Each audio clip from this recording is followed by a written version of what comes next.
Well, let's cross live now and speak to Behnam Ben Taleblu, Iran Programme Senate Senior Director at the Foundation for Defence Democracy. Thanks so much for joining us. And let me ask you, first of all, for your assessment of where we are now in terms of Iran pushing for some sort of negotiation and the US calling for some sort of negotiation, but also the cloud or the shadow over the government in terms of potential attack by the US. Well, it's a pleasure to be with you. We're in a pretty sensitive moment where we're seeing various shades of the same person. We're seeing shades of President Trump's commander-in-chief side as well as President Trump's negotiator-in-chief side. But lest we forget, it was not a nuclear crisis, it was not a missile crisis, it was not a terrorism or even a drone crisis that brought us to this inflection point. It is the fact that in the month of January, we had the most significant recorded repression and killing by the state against the street, not just in the 47-year history of the Islamic Republic, but in the narrow scope of time in which that repression occurred in the past century and a half, if not 2 centuries of contemporary Iranian history.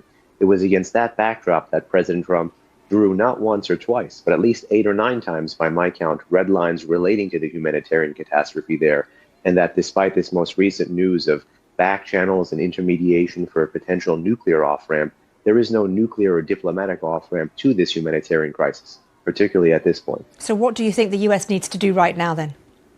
Well, it's a much larger, longer story, but America needs to, if it's seriously interested in the military option, be able to marry ways, means, and ends. There is no way out but through in terms of pushing past the Islamic Republic of Iran. I don't think the Iranian people, who by some reports have lost anywhere from 36,000 to 40 plus in the most significant uprising from the street against the state in the past 47 years, I don't think they'll settle for musical chairs at the top, even if the Trump administration is going to be doing something like the Venezuela situation with Iran. Nor did the Iranian people rise up for a potential new nuclear deal, nor JCPOA 2.0. So I think if the president is serious, he needs to be serious about helping to restore and puncture and penetrate the internet blackout, the communications filtering that the Islamic Republic has leveled against Iranians for many, many years.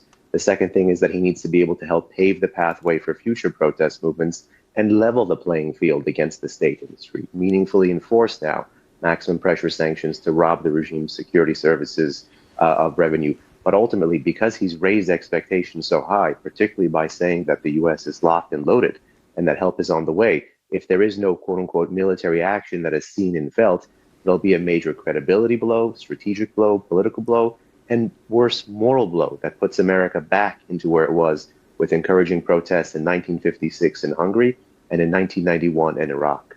Okay, Behnam Ben Taleblu, good to talk to you. Thank you very much. Thank you.